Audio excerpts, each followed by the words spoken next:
Old age does not hurt because of the years. It hurts because of everything you did not do when you still could. It hurts because of the voices you silenced to keep the peace, the dreams you shelved to meet someone else's deadline, the love you poured out endlessly while your own cup ran bone dry. The cruelest poverty is not the absence of money. It is the absence of yourself, arriving at the final chapters of your life a stranger to your own needs, your own joy, your own name. But this is not a eulogy for a life already lost. This is a map drawn for a life still in motion. Because no matter where you are today, whether you are 30 and just beginning, or 60 and wondering if it is too late, the hour you are living in right now is the most powerful hour you will ever hold. Do not waste it. Let these four truths become the foundation upon which you rebuild everything. Lesson 1. Build your independence before you ever need it. There is a quiet devastation in needing someone who is no longer there.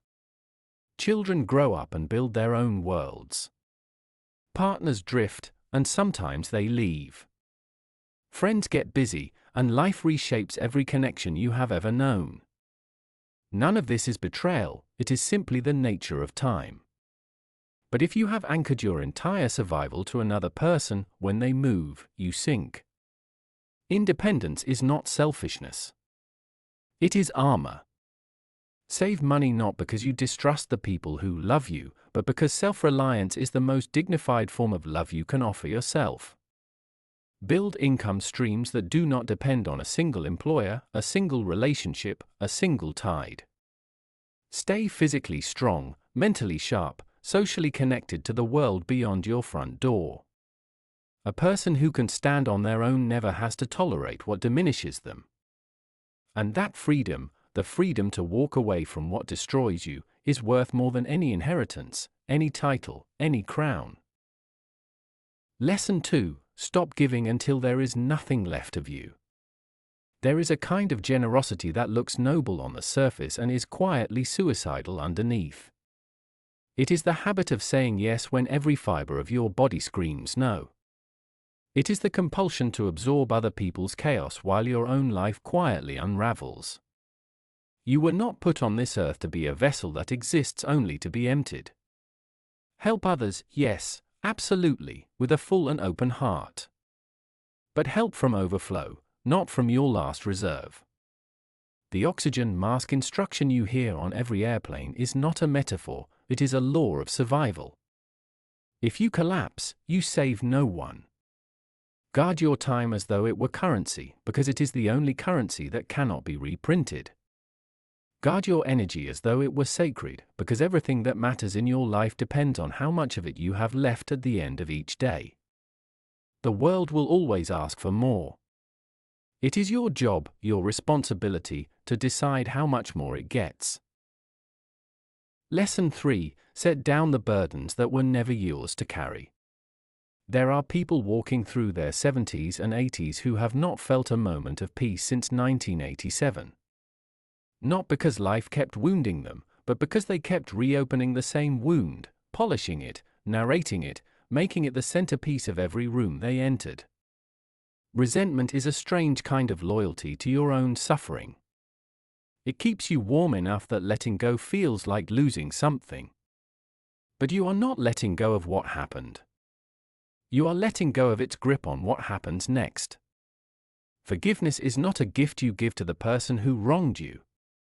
It is a cell door you open from the inside, and you, only you, hold the key.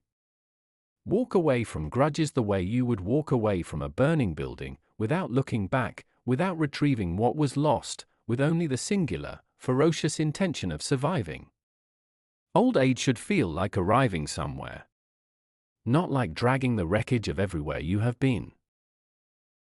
Lesson 4. Choose with ruthless care who stands beside you. Not everyone who calls themselves your friend is feeding your life.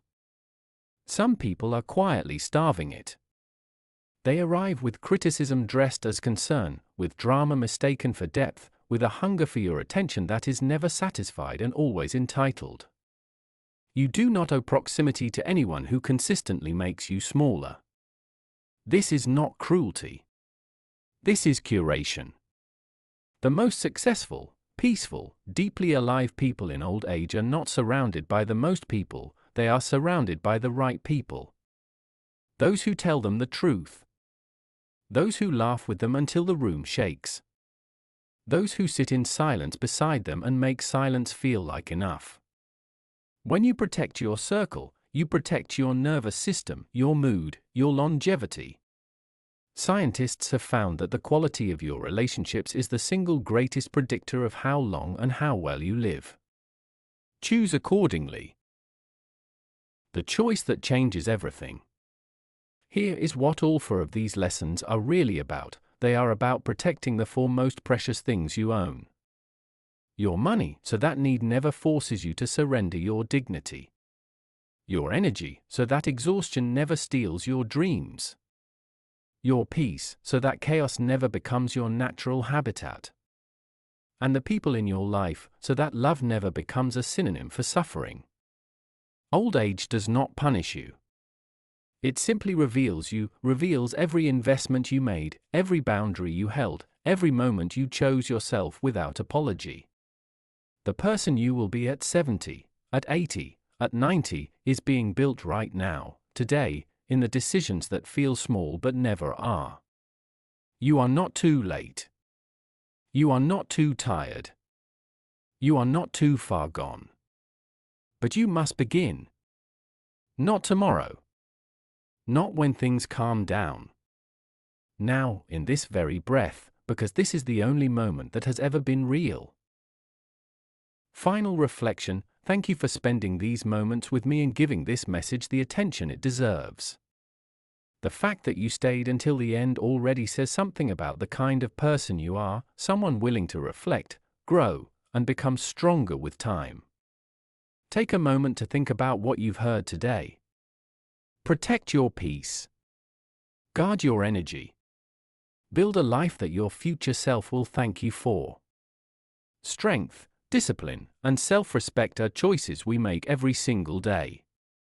If this message resonated with you, share it with someone who might need this reminder today. And in the comments, write, "I choose discipline over comfort." If you want more lessons on Stoicism, inner strength, and personal growth, subscribe and continue this journey with us. Until next time, stay calm, stay disciplined, and master your mind.